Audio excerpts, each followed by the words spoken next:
Okay. Good morning, sir. Very good morning, all of you. Good morning sir. Very good morning. तो जल्दी से हम लोग start करते हैं अपने उस पर। हम लोगों का टॉपिक चल रहा था स्केलिंग, और स्केलिंग में फैक्टर एनालिसिस हम लोगों ने डिस्कस कर लिया था। Now we are just going ahead for the cluster analysis. तो बेटा ये जो फैक्टर एनालिसिस है, इसमें आपने फैक्टर बना लिए। क्लस्टर भी एक सैम्पलिंग है, और सैम्पलिंग से क्लस्टर कैसे कंपनीज यूज़ करती हैं इसका भी आइडिया हमने आपको दिया था। तो क्लस्टर का एनालिसिस, अब ये बात आ रही है for the purpose of scaling. तो आज इसके बाद हम एक दो एनालिसिस आपके साथ और डिस्कस करेंगे कि जो कि स्केलिंग का हिस्सा नहीं है, क्योंकि वह प्योरली एट्रीब्यूट्स पे ही चले जाते हैं। तो उसको एनालिसिस ऑफ वेरिएंस में भी ये चीज़ें आ सकती हैं, जैसे उनको लिख लीजिए, डिस्क्रिमिनेंट एनालिसिस और कॉन्जॉइंट एनालिसिस। क्योंकि मेरा टारगेट ये है कि थ्योरी से रिलेटेड जितनी बात है वो आज हो जाए, और इसके बाद आज जो आपकी आगे थोड़ी सी क्लासेस बच रही हैं उसमें आपके लिए ये जो प्रोबेबिलिटी के मेथड्स हैं, तरीके, जैसे नॉर्मल डिस्ट्रीब्यूशन और ये जो डिस्ट्रीब्यूशंस हैं, इन पे थोड़ा डिस्कस हो जाए, और फिर आपके साथ उस पर हाइपोथेसिस और इस रिपोर्ट राइटिंग, क्योंकि ये एरिया भी आपके लिए एग्ज़ाम पर्पस से बहुत ज़्यादा इम्पॉर्टेंट है। तो फर्दर अब उसको कवर अप करेंगे।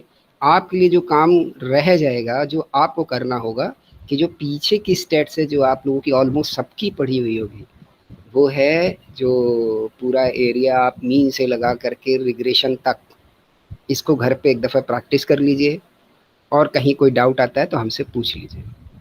ठीक, ये हम पीजी की क्लास में आपको अभी कराने वाले नहीं है, बिकॉज टाइम भी उस हिसाब से कम पड़ रहा है, और ये तो आपको आ भी रहा है। तो डू प्रैक्टिस विद योरसेल्फ, इसकी आप घर पे एक दफ़ा प्रैक्टिस कर लीजिए टाइम बाय टाइम। तो इन केस अगर ये आपके लिए क्वेश्चन पेपर में आता है तो आपके लिए मददगार रहेगा, और आप अच्छे से कर पाओगे। कोई डाउट रहता है तो आप हमसे पूछ सकते हैं। ये सबका ऑलमोस्ट लगभग पढ़ा हुआ होगा कि हाई स्कूल से लोग पढ़ना शुरू कर देते हैं।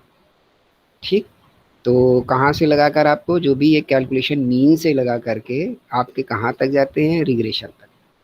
ठीक, इनको एक दफ़ा एक एक दो दो क्वेश्चन सबके आप कहीं भी किसी एक्सरसाइज बुक से लगा के थोड़ा सा अपने आप को प्रिपेयर कर लीजिए, तैयार कर लीजिए हल्का सा, क्योंकि कई दफ़े बहुत समय तक इस्तेमाल नहीं हुए तो फार्मूले दिमाग से हटने लग जाते हैं।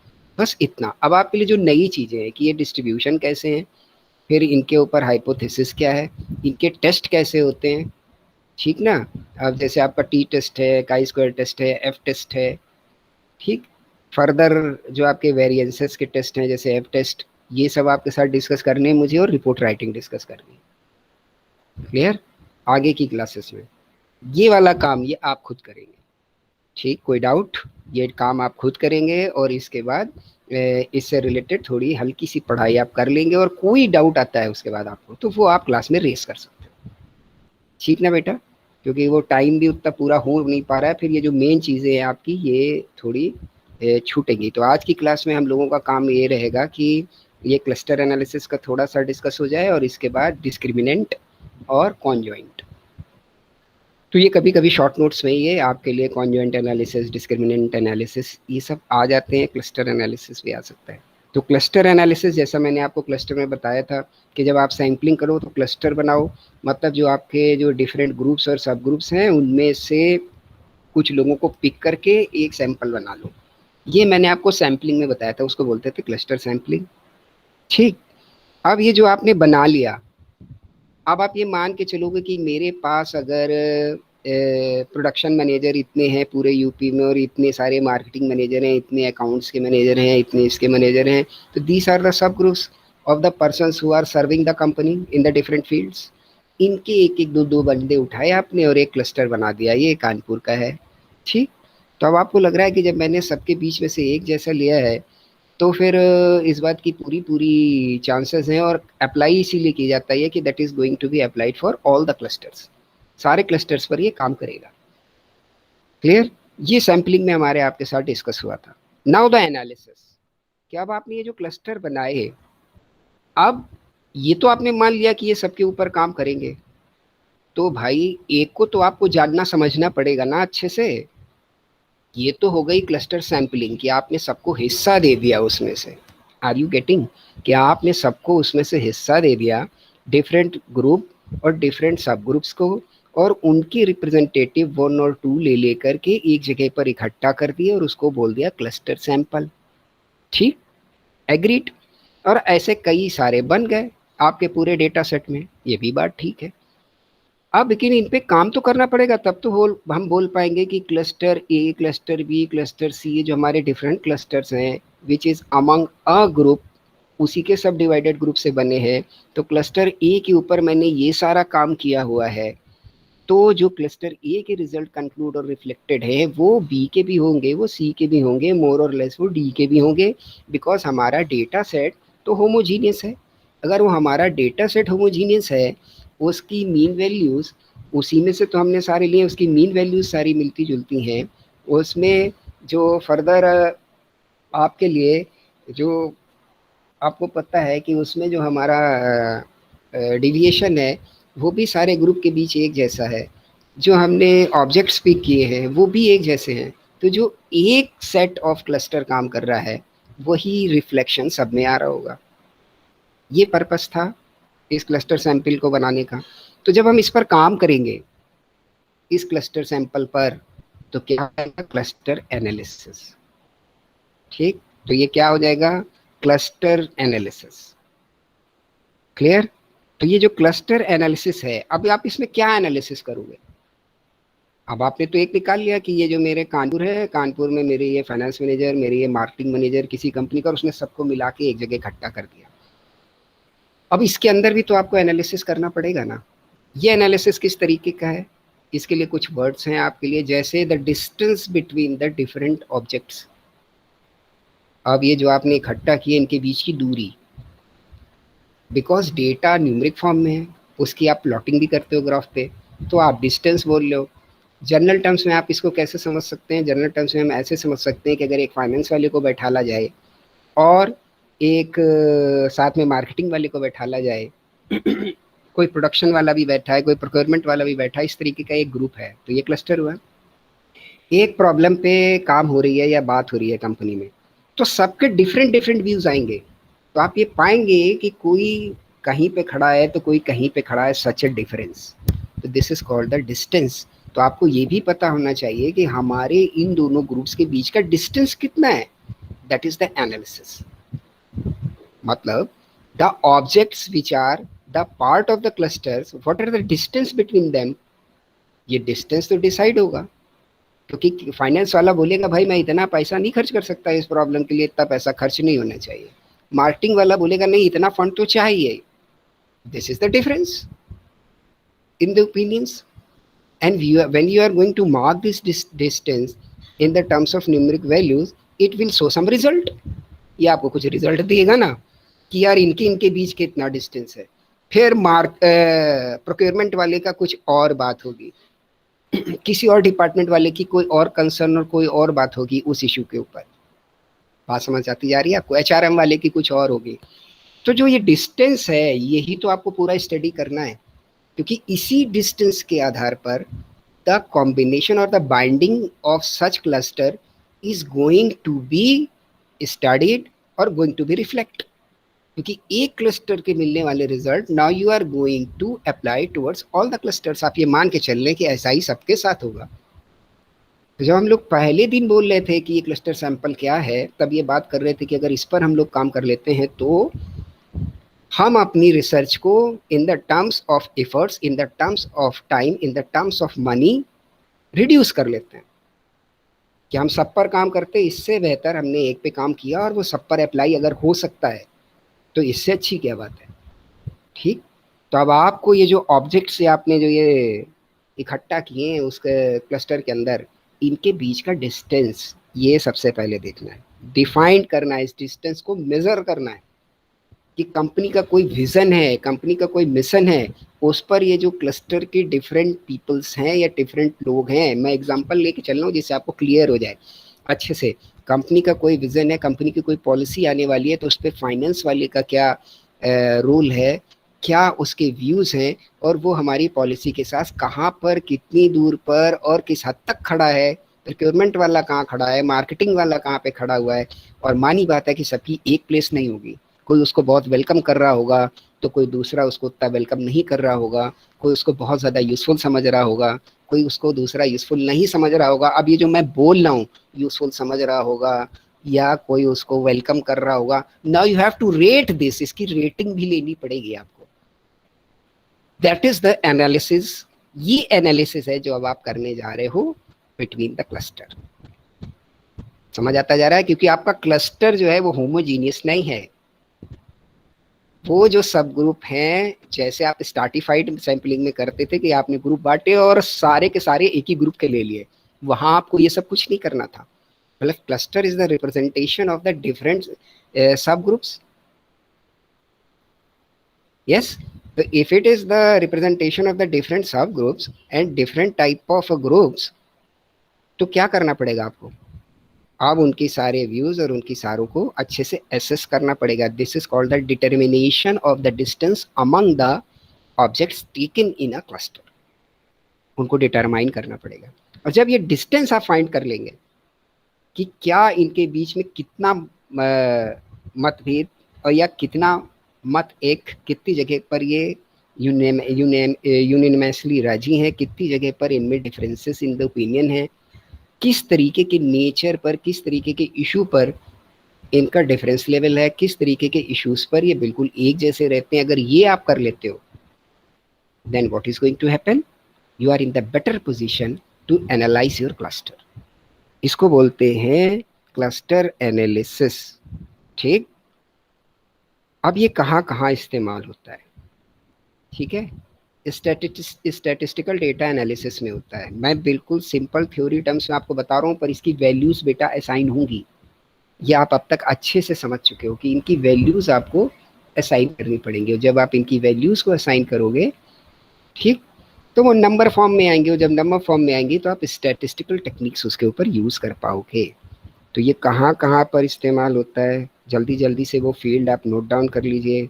Machine learning, in the field of machine learning, data mining,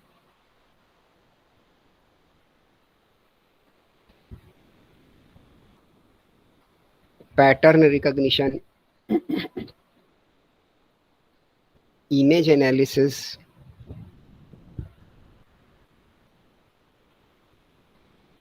and bioinformatics.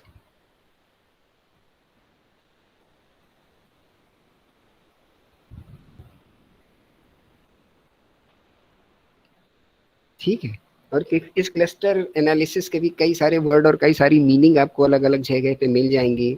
जैसे क्लस्टर एनालिसिस को कहीं आपको लिखा मिल सकता है ऑटोमेटिक क्लासिफिकेशन, क्योंकि सारी चीज़ों के लिए आजकल सॉफ्टवेयर हैं और वो काम कर रहे हैं। तो ये चीज़ें बस आप डेटा उनमें डालते चले जाइए, वो काम आपका कर देंगे। तो ऑटोमेटिक क्लासिफिकेशन एक नाम है इसका, दूसरा नाम है न्यूमेरिकल टैक्सोनॉमी,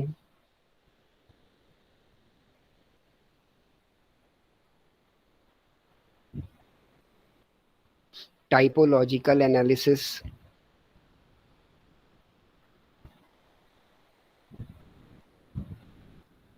ठीक, अब ये जो क्लस्टर्स हैं आपके, अब ये कहाँ कहाँ पर बन सकते हैं?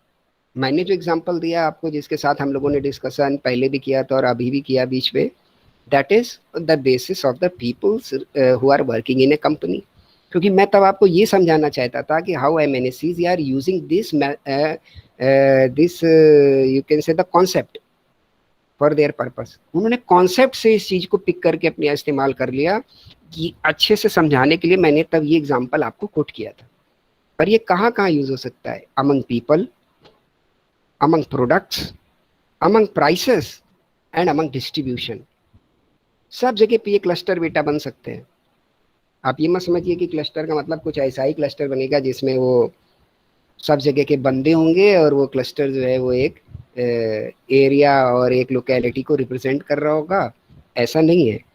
कई तरीके के अगर हमारे सिमिलर टाइप के प्रोडक्ट्स हैं तो उनके प्राइसेस का भी क्लस्टर बन सकता है, फिर उनके डिस्टेंस की स्टडी हो सकती है। ठीक, कई तरीके के प्राइसेस अगर सिमिलर हैं तो उनमें प्रोडक्ट को डाल करके आप उसकी क्लस्टरिंग से एनालिसिस कर सकते हो। ठीक, कई जगह पर एक लोकेलिटी पर अगर आपको सामान पहुंचाना है तो ये कॉमन फैक्टर हो गया, इसमें क्या क्या प्रोडक्ट्स पहुंचते हैं, क्या क्या पहुंचे, इस डिस्ट्रीब्यूशन का क्लस्टरिंग करके एनालिसिस हो सकता है। ठीक, अब आप एग्जांपल देखिए कि कैसे कैसे बिजनेस वर्ल्ड इन चीज़ों को इस्तेमाल कर रहा है, तब आपको समझ आना बड़ा आसान हो जाएगा। एक जगह पर, एक 5 जगह पर आप पहुंचते हो, वो आपसे बोलता है कि आप देखते होगे कि इस वाली दुकान पर या शॉप पर सारा सामान 200 रुपए का है। अब इसने क्या किया, ये 200 रुपए का है, क्या किया है इसने, ये 200 रुपए का है, उसमें पता लगा कि वो कोई अप्रैल भी साथ में है तो हो सकता है 200 रुपए तक में कोई इलेक्ट्रॉनिक गैजेट भी हो या कुछ आपके लिए परफ्यूम्स भी हो सकते हैं, मतलब डिफरेंट वैरायटी ऑफ प्रोडक्ट्स को लाके एक जगह पे इकट्ठा कर लिया।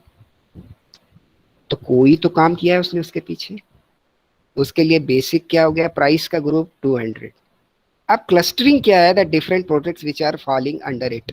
अब स्टडी क्या है उसके पीछे कि इसका बाइंग बिहेवियर कैसा रहेगा, क्या रहेगा, उस हिसाब से ये चीजें बनती हैं कहीं ना कहीं। अगर बड़ी कंपनी बना रही है तो काफी सारे काम होते हैं पीछे, ऐसी बहुत सारी चीजें आपको आपके इर्द गिर्द दिखाई देंगी। ठीक, तो क्लस्टर एग्जाम्पल का और सोशियो इकोनॉमिक वर्ड में भी इस्तेमाल हो सकता है। तो क्लस्टर एनालिसिस का छोटा सा कुछ डिस्कशन हम लोगों ने आज किया है।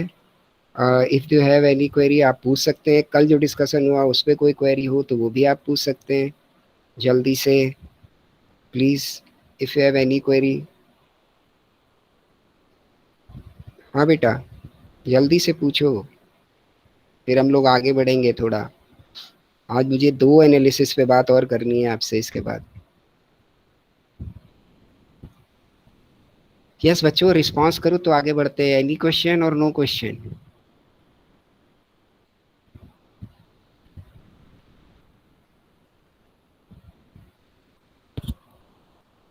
प्लीज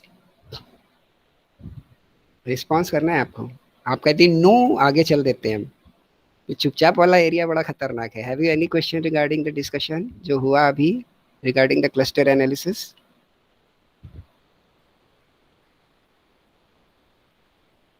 यस बेटा, कितने सारे लोग हैं मुझे छोड़ के, कितने लोग जुड़े दो हुए हैं? जी नो का सर। बताइए। ये सारी चीजें हो चुकी हैं सर। ओके, तो ये तो सैम्पलिंग से रिलेटेड बात हुई थी इसकी, और आज इसके एनालिसिस पे बात थी। और एनालिसिस में आपको डिस्टेंस पे बिकॉज सबसे ज़्यादा फोकस करना है, मैं बार बार दोहरा दे रहा हूँ। ठीक, सैम्पलिंग के यस समय में सर। क्लस्टर से बात हुई थी तो ये हुआ था कि एक ही क्लस्टर सब पे अप्लाई हो जाएगा, लेकिन उसका एनालिसिस करना है, ये एक नई बात है आपके लिए। ठीक, एनालिसिस में आपको डिस्टेंस का एनालिसिस करना है कि how far one object is from other object. अब अगला पॉइंट आता है आपके लिए। ये सारे के सारे क्या हैं, एट्रीब्यूट एनालिसिस से जुड़े हुए हैं। Conjoint analysis, CONGOINT, conjoint analysis. अब ये कॉन्जॉइंट एनालिसिस क्या है? तो कॉन्जॉइंट एनालिसिस क्या है कि जब कोई कई सारी सिमिलर चीज़ें, जैसे हम लोग मल्टी डायमेंशनल स्केलिंग जब पढ़ रहे थे, उससे मिलता जुलता है, पर आप ये नहीं मानेंगे कि ये मल्टी डायमेंशनल स्केलिंग है। ठीक, this is a perfect analysis. Scaling और एनालिसिस में डिफरेंस क्या है ये आपको समझना है। क्लियर? स्केलिंग और एनालिसिस में डिफरेंस क्या है? स्केलिंग एक प्रकार का एनालिसिस हो सकती है केवल, लेकिन आपके पास पहले से सारा प्रोड्यूस डेटा है। जो डेटा मौजूद है उस पर ना कुछ आप नया कर रहे हो, ना कुछ आप ज़्यादा कर रहे हो, बस उसको आपने बांट दिया है अपनी सुविधा के अनुसार। इससे अच्छा तरीका स्केलिंग को समझने का नहीं है। बाकी कितनी भी डेफिनेशन हो आप उनको पढ़ाओ, अच्छे से खूब समझो, सार बात यही है जो हर जगह आपको मिलेगी। ठीक, आपने अपनी सुविधा के अनुसार उसको बांटा, कहीं पर बड़े फैक्टर में बांटा, कहीं पर जाकर और नीचे तक बांट दिया, कहीं पर बहुत ज्यादा ध्यान दे के बांट दिया। इतना काम आपने किया, that is the scaling. Now what is the analysis? कल भी जो वर्ड आया था फैक्टर एनालिसिस, कोई भी एनालिसिस स्केलिंग तो हो सकती है, लेकिन वो स्केलिंग से कहीं ज्यादा भी है।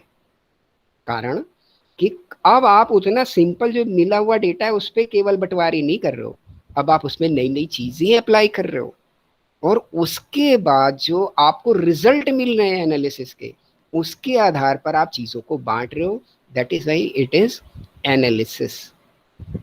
ठीक, लेकिन अभी भी बंटवारा ही चल रहा है, इसलिए ये उससे जुड़ी हुई मानी जा सकती है कि may be the more you can say the intensify measure of the class scaling.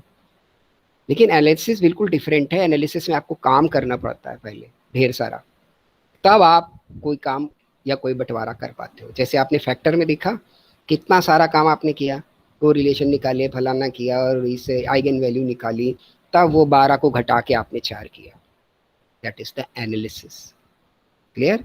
ऐसे ही आप क्लस्टर में कर रहे हो, आपने उठा के जोड़ दिया सबको एक जगह पर अब उनके बीच बीच की दूरी और उससे पड़ने वाले रिजल्ट, इनका अध्ययन, that is why it is analysis. अब अगला एनालिसिस आपके लिए क्या है? कॉन्ज्वाइंट एनालिसिस। कॉन्ज्वाइंट एनालिसिस कहाँ पे अप्लाई होगा? जहाँ पर एक ही उसकी जुड़ी हुई चीज़ें,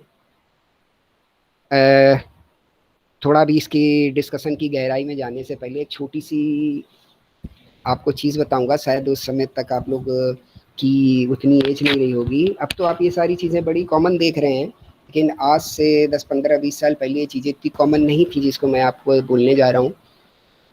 द प्रोडक्ट कस्टमाइजेशन, इसका नाम आपने सुना है? प्रोडक्ट कस्टमाइजेशन, ये क्या चीज़ होती है बेटा? कोई आइडिया है आपको? प्लीज़, आप डिस्कशन का पार्ट रहोगे तो आपको इंटरेस्ट आएगा, वरना बोरियत का खतरा बढ़ जाएगा। जल्दी से बताइए। यस, प्रोडक्ट कस्टमाइजेशन, इसका कोई आइडिया है? सिंपल वर्ड्स में बात करें यार हम लोग सारा, अब उसको सर्च वर्च करने जाओगे तो दिक्कत हो जाएगी। कोई यस आइडिया है आपको क्या चीज़ होती है? यस प्लीज़ बताइए। सर, किसी भी पर्टिकुलर प्रोडक्ट को अपने अकॉर्डिंग कस्टमाइज करवाना, अपनी नीड्स के हम्म, अकॉर्डिंग ठीक। प्रोडक्ट तो कस्टमाइजेशन। अपने अपने हिसाब से अपने प्रोडक्ट को बनाना, और ये सबसे पहले, और इसमें जो सक्सेस गेन की थी, इसकी स्टोरी कभी भी आप सर्च कर सकते हैं, that was of the Dell computers.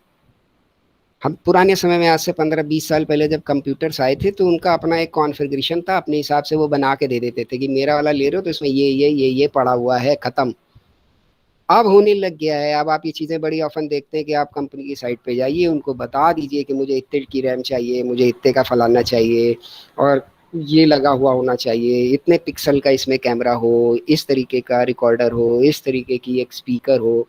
आप अपना कॉन्फ़िगरेशन दे दीजिए, that is the customisation made by the customer. वो आपके हिसाब से बस उस सबको असेंबल करके आपको भेज देंगे, सबके अलग अलग रेट लिखे होंगे और वो आपको बता देंगे इतने का पड़ रहा है। ठीक, this is the product customisation. इसको सबसे पहले डेल कंप्यूटर ने बड़े एफिशिएंटली यूज करके इसका बड़ा फायदा उठाया। फिर ये मार्केट में आने लग गया और कंपनीज ने इसको, बहुत सारी कंपनियों ने अडॉप्ट किया। अब तो ये बिल्कुल कॉमन प्रचलन है। आपके हिसाब से कार वाले भी आपके हिसाब से चेंज कर देंगे, अगर आप उनके लिए बहुत अच्छे कस्टमर हैं तो। ठीक, तो ये सारे काम आपके लिए हो जाते हैं। This is called the product customisation. अब इसका एग्जांपल मैंने क्यों लिया आपसे कि कॉन्जॉइंट एनालिसिस जब आप देखने जाओगे तो वो भी कुछ कुछ इससे मिलता जुलता है, वो आपको समझ आए इसके लिए इसका एग्जांपल मैंने आपको कोट किया है सिंपली बस। बेसिकली कॉन्जॉइंट एनालिसिस में हम क्या करते हैं, that is the in depth analysis of the attributes. मतलब what are the features you are providing in a product. अगर मार्केट की ही बात हम कर ले, प्रोडक्ट और मार्केटिंग से रिलेटेड बात करें तो जल्दी समझ आ जाएगी। What are the features you are providing in your product but in the boundaries of a restricted price limit. आप देख रहे हो ना कि अभी फोकस कहाँ पर है सारा, कि कौन कितना खर्च कर सकता है। अब आपको पता है कि अगर उसको हमारा जो ये कस्टमर रेंज है, इसकी जो पेइंग कैपेसिटी है वो किसी प्रोडक्ट को लेकर के 20,000 के राउंड अबाउट है, तो आप एक एनालिसिस सर्वे इस तरीके का करो कि 20,000 रुपए में अगर मैं ये प्रोडक्ट देना जा रहा हूँ तो इसमें ये XYZ ABCDDFSXY इतने सारे फीचर हैं। Now you can just select any feature or you can delete any feature. Clear? अब अगर कुछ फीचर्स ऐसे हैं कि इनको अगर आप एडअप कराओगे तो ये मिनिमम प्राइस ऐड हो जाएगी, वरना ये प्रोडक्ट हमारा इतने का है। Now what we are doing, you are gathering the you are gathering the opinion of the customers regarding your product towards the features you are providing। अब ये डायमेंशनल हो गया अपने आप, और उसकी रेटिंग भी आप दे सकते हो। तो आपको कोई भी रिस्पोंडेंट बोलेगा कि यार मुझे ए फीचर नहीं चाहिए, ए फीचर की जगह बी फीचर चाहिए। कोई बोलेगा नहीं बी नहीं, मुझे बी की जगह पे ई फीचर चाहिए। तो आपको पता चलेगा ए फीचर के लिए कितने चाहने वाले हैं, बी के लिए कितने चाहने वाले हैं, सी के लिए कितने चाहने वाले हैं। कुछ आपके पास पहले से असाइन होगा, कुछ प्रोडक्ट की मिनिमम लिमिटेशन होती हैं regarding the performance of such product, कि इतने तो कंपलसरी है, इसके बगैर तो ये प्रोडक्ट चलेगा नहीं। ये आप मान के बैठे हुए हैं, कंपनी भी मान के बैठी हुई है, और कस्टमर को भी लगता है हाँ इतनी चीजें तो इसमें होनी ही चाहिए, ठीक है ना। लेकिन अब आप देखोगे कि आप जिसको मानते हो सपोर्ट फीचर्स, हो सकता है कि उन सपोर्ट फीचर में कोई फीचर इतना डिमांडेबल हो जाए कि वो आपको एसेंशियल कैटेगरी में ट्रांसफर करना पड़ जाए बाय आफ्टर दिस रिसर्च। तो इसको क्या बोलेंगे, कॉन्जॉइंट एनालिसिस। ये साथ में जुड़ी हुई है, ज्वाइंट है एक में। आप तो आराम से सारे फीचर दे रहे थे, आपको तो कुछ पता भी नहीं था कि ये जो मेरे एडिशनल फीचर्स हैं, या जिनको मैं बहुत मेन मान के चल रहा हूँ, आज के समय में कस्टमर उसको मेन नहीं मान रहा, वो बोलता है इसको हटा दो। हो सकता है जो आपने उसको कंपलसरी यूज टू लिस्ट में डाला हो, उसके लिए ओपिनियन बिलो 50% आ जाए। तब आप सोच में पड़ सकते हैं कि यार इसको मेन मान के हम इसका लाइसेंस ले रहे थे या इसको कहीं से खरीद रहे थे, तो ये पैसा तो मेरा बच सकता है।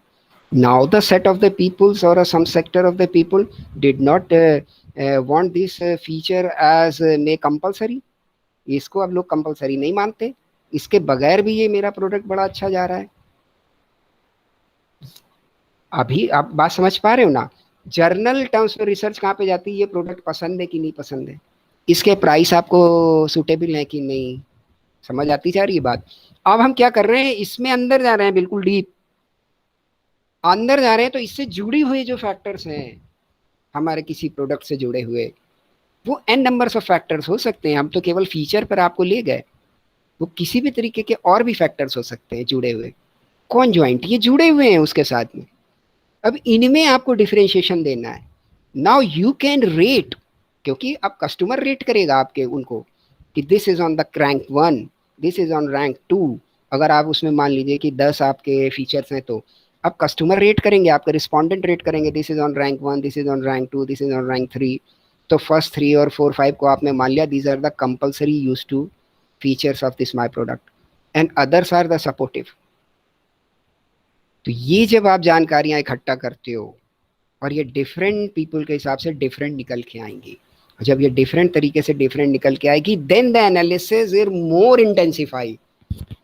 यहां तक आप मेरे साथ हैं तो आगे और अच्छे से बात होती है कि जब आपको ये डिफरेंट मिल गया तो आपको पता चला कि 40% लोग ऐसे हैं कि जो जिनको मैं कंपलसरी मान रहा था उससे एग्री कर रहे हैं। 30% ऐसे हैं जो कहते हैं अरे हाँ यार ठीक है चलता है तो चलता है। और लेकिन यार 40% ऐसे भी हैं जो बोलते हैं कि नहीं यार ये जिसको जो इनको उन्होंने कंपलसरी लिस्ट में डाला हुआ है फीचर ई, अब ये यार ये कंपलसरी नहीं है, ये मिले ना मिले कोई फर्क नहीं पड़ता। समझ आ रही है बात, ये मिले ना मिले कोई फर्क नहीं पड़ता। तो अब because we are what we are studying, आपकी मार्केटिंग से जोड़ते चले गए जिससे कि आपको ये अच्छे से एग्जांपल समझ में आ जाए। मार्केटिंग में अब 2 तरीके की स्ट्रेटजी है बेटा, एक पुश स्ट्रेटजी और एक पुल स्ट्रेटजी। जब आप अपनी मर्जी से प्रोडक्ट को ठेलते जा रहे हो कस्टमर की ओर, this is the push strategy, कि हम इतना जो है वो छूट दे देंगे, इतना कूपन दे देंगे, इतना डिस्काउंट है, 3 खरीदोगे तो 1 फ्री मिल जाएगा।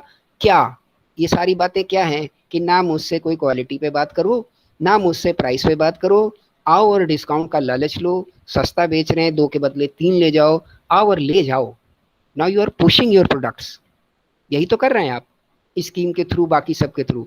अब ये जो काम हो रहा है बेटा, जो कस्टमाइजेशन है या जो अब आप ये कॉन्जॉइंट एनालिसिस कर रहे हो, now what you are trying, you are just you can say the signifying the importance और you are rating the degree of pull strategy। अब कस्टमर जो चाहता है बाजार से खींचना, उस पे अब आप काम कर रहे हो। Is it clear? तो अब जो कस्टमर चाहता है वो उसके माइंड की बात है, तो उसके लिए ये सारे काम है कॉन्जेंट एनालिसिस। अब आपको एनालिसिस तो करना पड़ेगा ना, क्योंकि जर्नल टर्म्स में तो यही पूछा जाता है ना, आप ये खरीद रहे हो कि नहीं खरीद रहे हो। इससे आगे कौन बढ़ता है बेटा, इससे आगे तो कोई बढ़ता नहीं। तो इससे आगे बढ़ने के लिए ये सारे सर्वे और रिसर्च हैं जिनको हम लोग बोलते हैं कॉन्जॉइंट एनालिसिस। अब ये देंगे आपको अंदर की सारी बात। तो हमारी बात कहाँ पे छुटी हुई थी कि 40% ऐसे भी मिल गए जिन्होंने बोला कि अब प्रोडक्ट ई जो है, ये फीचर ई है, ये अब आपका कंपलसरी अम्ब्रेला में नहीं आता, ये सपोर्ट है, चाहे तो ले चाहे तो ना ले। कितनी वैल्यूएबल जानकारी आपको मिली, समझ पा रहे हैं कंपनी के टर्म्स में आप। अगर कोई फीचर है जिसको हम एसेंशियल मान के चल रहे हैं, तो वो कुछ एक्सपेंडिचर क्रिएट कर रहा होगा, वो कुछ इन्वेस्टमेंट क्रिएट कर रहा होगा, और उससे रिलेटेड कोई आउटफ्लो ऑफ मनी होगी कंपनी की। और अगर इस एनालिसिस के थ्रू हम ये जान पाते हैं कि 40% of the my customer are in the position to say that is not compulsory, means कम से कम अब 40% नंबर ऑफ प्रोडक्ट्स पर हम इस फीचर को हटा सकते हैं। हटाना हमारी कॉस्ट को सेव करेगा, फर्स्ट थिंग। अब अगर मेरी कॉस्ट बचती है तो प्रॉफिट डायरेक्टली इंक्रीज हो रहा है। साथ ही साथ हम अपने प्रोडक्ट को अट्रैक्टिव बनाने के लिए उन 40% में उन्होंने कोई ना कोई सपोर्ट को चूज किया होगा, उसको डाल सकते हैं। क्लियर हो रही ना बात। तो अगर हम किसी और सपोर्ट फीचर को उसमें डाल सकते हैं, तो फर्दर हम क्या कर रहे हैं, द कॉम्पिटिटिव एज ले रहे हैं, जो कि हम नहीं ले पा रहे थे क्योंकि हम तो फीचर ई को जरूरी मान के चल रहे थे कि इसको तो हम बदल ही नहीं सकते। Is that clear. ये importance at the significance of the conjoint analysis आपके साथ डिस्कस कर रहा हूं मैं। जब तक किसी भी चीज की इंपॉर्टेंस और यूजिबिलिटी समझ नहीं आएगी, तो केवल जर्नल पढ़ लेने से वो चीज आपके दिमाग में बेटा कभी घुसेगी नहीं। ठीक। और एक दफा इस डिस्कशन को आपने ध्यान से अगर सुन लिया, फिर कहीं पर भी आप इस एनालिसिस को पढ़ो किसी भी कठिन टर्म्स में, किसी भी तरीके से, तो आपको डिस्टर्ब नहीं करेगी, आपको मेन बात समझ आती चली जाएगी। क्लियर। तो ये यूजेस है कॉन्जेंट एनालिसिस के। अब ये कई तरीके से हो सकती है, क्योंकि थ्योरी की बात है इसलिए ये भी बात करनी पड़ेगी कि ये कई तरीके से हो सकती है। तो कई तरीके से हो सकती है, तो एक तो तरीका यही है कि फीचर के बेस पे आप काम करना शुरू कराओ। फीचर के बेस पे जब आप काम करना शुरू कराओ, तो पहले एनालिसिस का तरीका ये हो सकता है कि आप सिंपली पूछ लो कि कौन कौन से फीचर हैं जिनकी आपको ज़रूरत नहीं, एक तरीका। दूसरा तरीका, कौन कौन से फीचर हैं जिनको आप बहुत ज़रूरी समझते हैं। तीसरा तरीका कि इस पैसे में क्या क्या रिप्लेसमेंट ऑफ द फीचर्स आप कर सकते हो, सबसे बेस्ट तरीका, लेकिन कॉम्प्लेक्स। अब इसमें क्या होगा, एक हट रहा है तो एक आ रहा है तो एक जा रहा है, ठीक। और साथ ही साथ हर एक हटने और कोई अगर इंक्लूड हो रहा है और कोई एक्सक्लूड हो रहा है, तो इनके बीच का भी रिलेशन है, वो भी आपको स्टडी करना पड़ेगा कि अगर फीचर ई ऐड होता है तो उसके साथ में वो क्या, कितने लोगों ने ये बोला कि डी को हटा दो, कितने लोगों ने ये बोला कि एफ को हटा दो लेकिन ए दे दो हमें, कितने लोगों ने ये बोला कि नहीं मुझे बी चाहिए, तो उसके अगेंस्ट में आप चाहो एफ को हटा दो, आप चाहो तो ई को हटा दो। तो ये पूरा एक एनालिसिस के लिए चार्ट निकल के लिए आपके आएगा। Are you getting. तब आप in a very better position to understand, are you getting the usability of the conjoint analysis और how is going to be applied. काफी काम आपके सॉफ्टवेयर कर देते हैं, लेकिन होगा तो ये कलेक्शन तो लेना ही पड़ेगा ना आपको। आपको इन्फॉर्मेशन को डेटा फॉर्म में डालना तो पड़ेगा ही, तभी तो सॉफ्टवेयर काम करेगा ना। ये तो सर्वे से ही आपको इकट्ठा करना पड़ा जाए, किसको हटाया जाए। बात समझ आती जा रही है। एक तरीका है कि सिंपली आप यस नो कलेक्ट करो, एक तरीका है आप उनको रिप्लेसमेंट का मौका दो, फिर आप ट्रेड ऑफ दो। ट्रेड ऑफ यही है कि एक को हटाओ तो एक को जोड़ो। तो एक और तरीका है कि आप 2-3 तरीके की प्रोफाइल दे दो। ये भी आप अपने सागे देख रहे होंगे कि जिसको कंपनी बोलती है कि इस प्रोडक्ट का ये पैकेज है, इस प्रोडक्ट का ये पैकेज है, इसमें ये चीज़ें शामिल हैं, इसमें ये चीज़ें शामिल हैं, और इसके ऊपर आपसे सर्वे ले ले वो। ठीक। तो आप बोलोगे मैं प्रोडक्ट बी को मार्क कर रहा हूँ, ए बी सी डी दी गए आपको, तो आपसे पूछ सकती है कि प्रोडक्ट बी आपने क्यों सेलेक्ट किया सर, जबकि ए में तो ये भी अच्छा ही थी, तो डी में ये वाला फीचर बड़ा अच्छा था। तो आप बोलोगे नहीं मुझे ये चीज़ें ज़्यादा पसंद हैं, तो अब ये उसके लिए डेटा हो गया। प्रोडक्ट बी को पसंद इसलिए किया गया क्योंकि इसमें ये फीचर थे। ऐसे करके भी जब आप कॉन्जॉइंट एनालिसिस कर सकते हो among the products, among a price range, ठीक। तो कई सारे तरीके हैं आपके पास कॉन्जॉइंट एनालिसिस को करने के, ठीक है।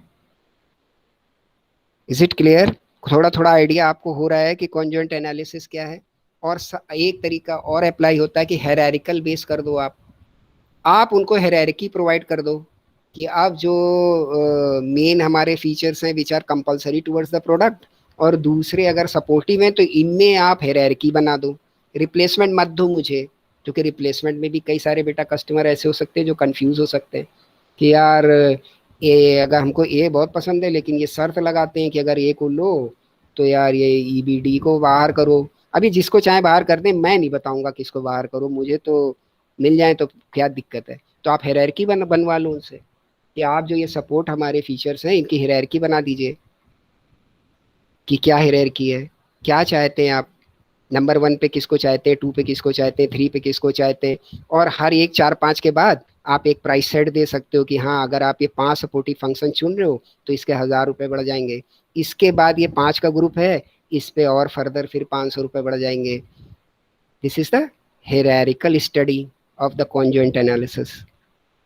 समझ आता जा रहा है आपको? Please, this is the hierarchical study. तो यस सर। ये सारे जब काम होते हैं तो this is called the conjoint analysis. ये काम करके आप क्या जान पा रहे हो जो अंदर है। दिक्कत मैंने बार बार आपको बोली है शुरुआत से, दिक्कत कहाँ पे आती है, जब हम किसी की फील्स को, किसी के माइंडसेट को, किसी की साइकोलॉजी को टेस्ट करने की कोशिश करते हैं या उसको डिफाइन करने की कोशिश करते हैं इन द टर्म्स ऑफ नंबर्स। जो चीज नंबर में है उसमें कोई झगड़ा नहीं है। हमारी पसंद या किसी की पसंद किसी प्रोडक्ट को लेकर के नंबर में नहीं है। हमारे लिए क्या जरूरी है, रिसर्चर के लिए या कंपनी के लिए, नंबर जरूरी है, क्योंकि वो तो कस्टमर को नंबर में देखती है। और क्योंकि कस्टमर अगर कोई प्रोडक्ट खरीदता है तो उससे होने वाला प्रॉफिट एक नंबर में, और multiply by the number of customers वो प्रॉफिट इतना बड़ा हो जाता है। तो कंपनी को तो उन चीजों को नंबर में डिफाइन करना है। आपके लिए वो पसंद और नापसंद की बात है, कस्टमर के लिए तो कंपनी उसको न्यूमरिक फॉर्म में डिफाइन करती है। ये बेटा इतना सरल नहीं होता है, इसीलिए डिफरेंट तरीके के एनालिसिस बनाए गए। क्लियर? अब आप 1-2 मिनट का टाइम ले लीजिए आराम से। जो डिस्कस हुआ है आज की क्लास में, इससे रिलेटेड कोई क्वेरी अगर आपके मन में बन रही है तो वो आप पूछ सकते हैं। मैं 1 या 1.5 मिनट के लिए अपना स्पीकर बंद करता हूँ कि आप डिस्टर्ब ना हो। आराम से आप सोच लीजिए और कोई भी डाउट आ रहा है तो उसको रेस कर लीजिए। Now it is your time. Okay.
Yes बच्चों, कोई क्वेरी है बेटा?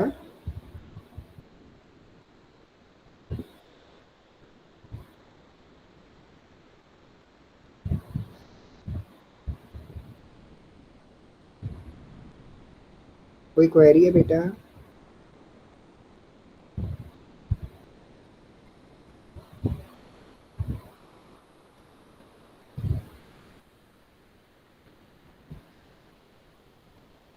क्लस्टरिंग, ओके, क्लस्टरिंग में क्या है बेटा? पूछ लो स्पीकर खोल के श्वेता।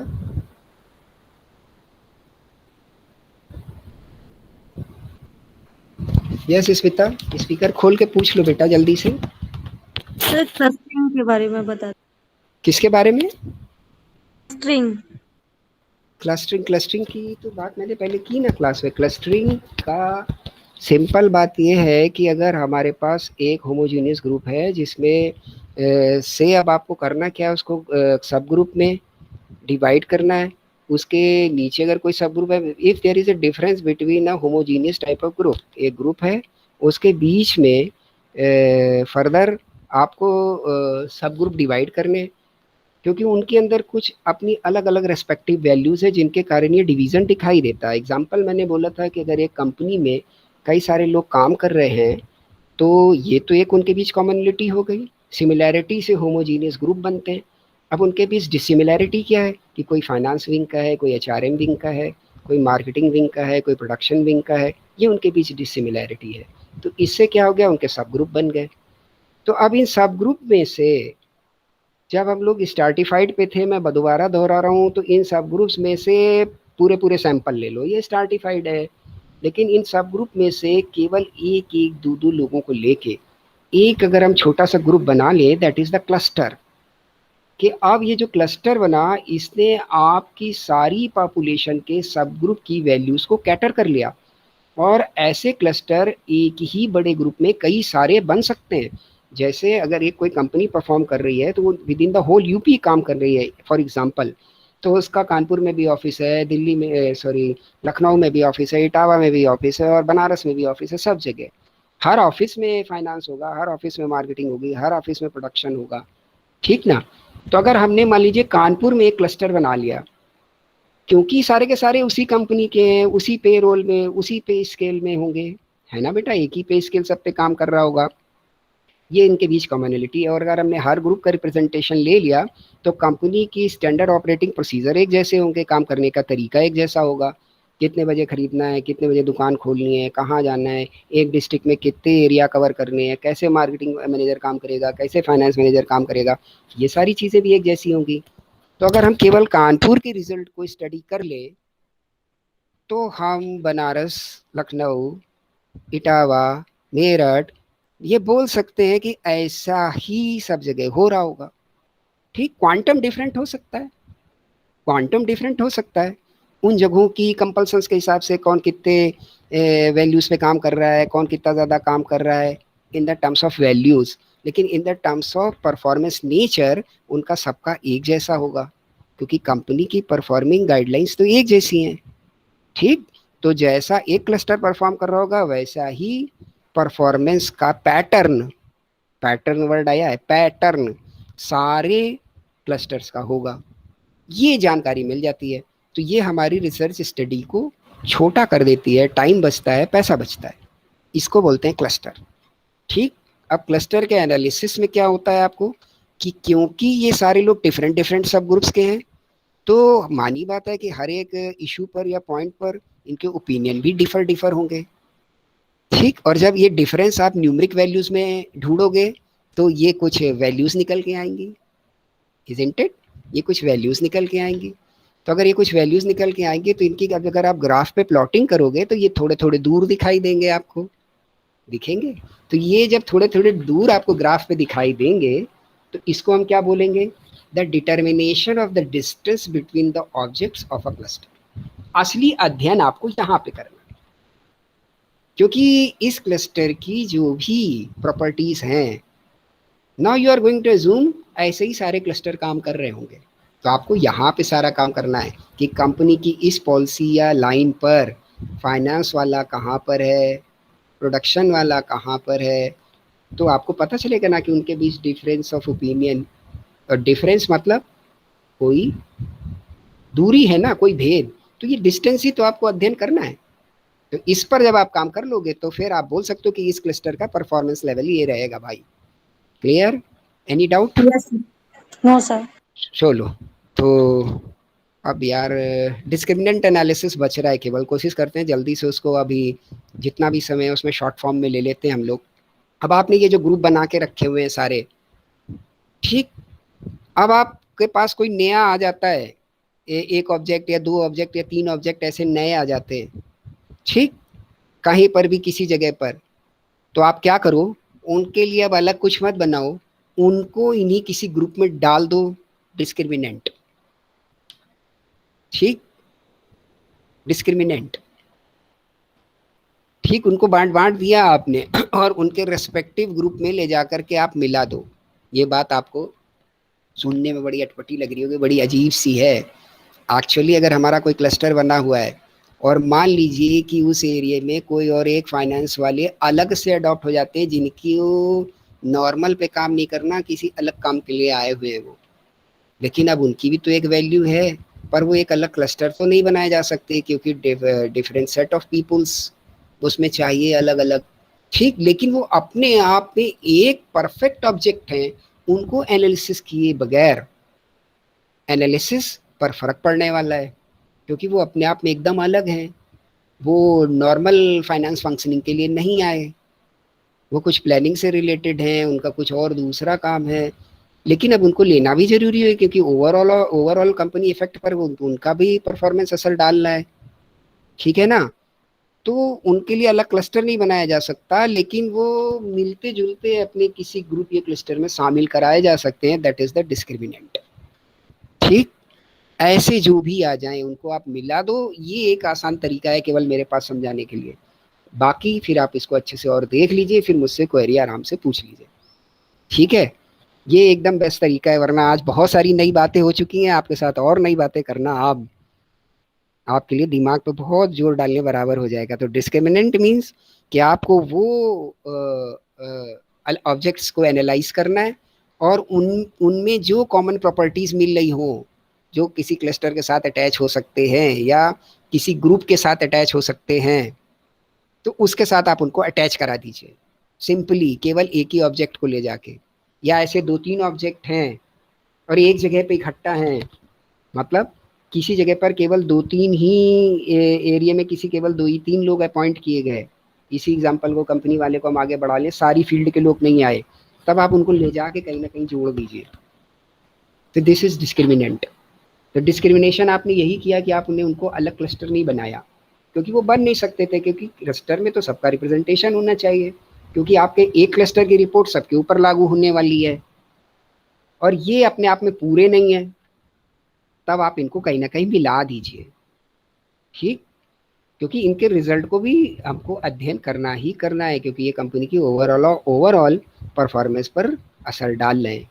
तो this is called the discriminant. ऐसी मिलती जुलती हुई चीजें, ठीक, वो आप मिला दीजिए, असाइन कर दीजिए टू एनी ग्रुप जिसके वो नज़दीक हो, और जब आप ग्राफ पे देखोगे इन चीज़ों को बनाया जाए तो आपको दिखेगा कि यार ये जो तीन चार वैल्यूज़ हैं ये अलग खड़ी हैं, ये एक ग्रुप बना क्लस्टर का, ये एक अलग ग्रुप बना, ये जो है इसके ज़्यादा पास है तो इनको इससे मिला दो, ठीक। जब ग्राफ पे प्लॉटिंग करेंगे तो इसको बोलेंगे डिस्क्रिमिनेंट, यानी वो एक बहुत छोटे से ग्रुप जैसे दिखाई तो दे रहे हैं पर वो एक्चुअली ग्रुप है नहीं।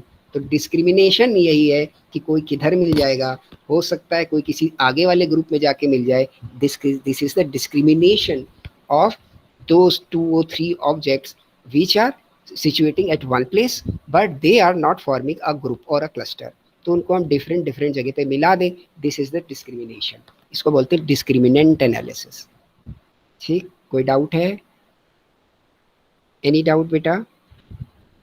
हाँ, तो इसको आप जब घर से देख लें एक बार, तब आप और फर्दर आगे पूछ पाएंगे। अभी कल का बच्चा ऐसा है कि कल बकरीद है, अभी मैं श्योर नहीं हूँ कि कल आपकी क्लास होगी कि नहीं होगी, छुट्टी भी हो सकती है, ठीक। तो जैसा होगा आपको मैसेज मिल जाएगा, क्योंकि वो पूरा एक अच्छा सा त्यौहार है तो इसकी छुट्टी भी होनी चाहिए मेरे हिसाब से। तो पीछे भी जब आपके कोई त्यौहार पड़े तो मैंने तो क्लास नहीं ली है, एक दफ़े मैं पूछ लूँगा, मेरी तरफ से यही है कि आपकी त्यौहार है तो आपकी छुट्टी होनी चाहिए, ठीक, बाकी मैं पूछ लेता हूँ, अगर डिपार्टमेंट की तरफ से ऐसा है कि नहीं क्लास होनी चाहिए तो फिर बेटा हो जाएगी, वरना आप मेरी तरफ से तो ये मान के चलिए कि छुट्टी और त्योहार के दिन मैं आपको फ्री रखूँगा। पढ़ाई तभी होती है जब सारी एक्टिविटी अच्छे से चलती रहे, ठीक, डाँट डपट और घेर-घार के कभी नहीं होती पढ़ाई।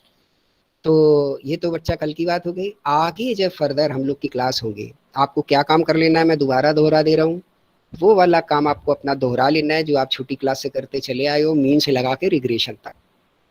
ठीक, उस पे टाइम आप हमारा मत वेस्ट कराइए, क्योंकि आगे आपके लिए टाइम भी कम बच रहा है। हम लोग आगे किस पर चले जाएंगे, द डिस्ट्रीब्यूशंस पर, कि आपके ये डिस्ट्रीब्यूशन क्या होते हैं, कैसे काम करते हैं। फिर इसके बाद आपकी हाइपोथेसिस ऑफ टेस्टिंग पर, ठीक, आपके टेस्ट कैसे होने वाले हैं, फिर रिपोर्ट राइटिंग पर। इतना ही आगे आपकी क्लास में कवर हो जाए तो आपकी बहुत हेल्प हो जाएगी। हाँ, आप ये वाला पोर्शन बच्चों खुद देख लो, और दिक्कत लगेगी तो आप मुझसे फ्रीली पूछ लीजिए, और अगर टाइम बचता है तो एक आध कॉम्प्लेक्स प्रॉब्लम हम आपके साथ डिस्कस कर लेंगे। Yes, anything you have to say? इतनी देर से तो मैं ही बोल रहा हूँ यार, एक तरफा बात अच्छी नहीं होती। Yes, anything you have to say, और any query you have regarding today session? Yes बेटा, No, sir. any question you have to, or anything you have to say? No, sir. तो ये जो प्लान है इसके हिसाब से आप आगे काम कर लेंगे ना? Yes, sir. हाँ, कर लेना भैया, क्योंकि अभी तक मैंने कोई असाइनमेंट आपको दिया नहीं है, ठीक, तो करते चलेंगे और अब वो आपके रिस्पॉन्सेस से समझ में आने लगेगा तो अच्छा है। और तैयारी करते चलो, जहाँ डाउट हो वो पूछते चलो, जो हेल्प चाहिए वो भी आप मुझे बताते चलिए, ठीक, okay. Then very nice meeting with all of you. Thank you very much. Have a nice day. Thank you, sir. Thank you, sir. Thank you, all, Thank you, sir. Thank you, all of you. Thank you very much.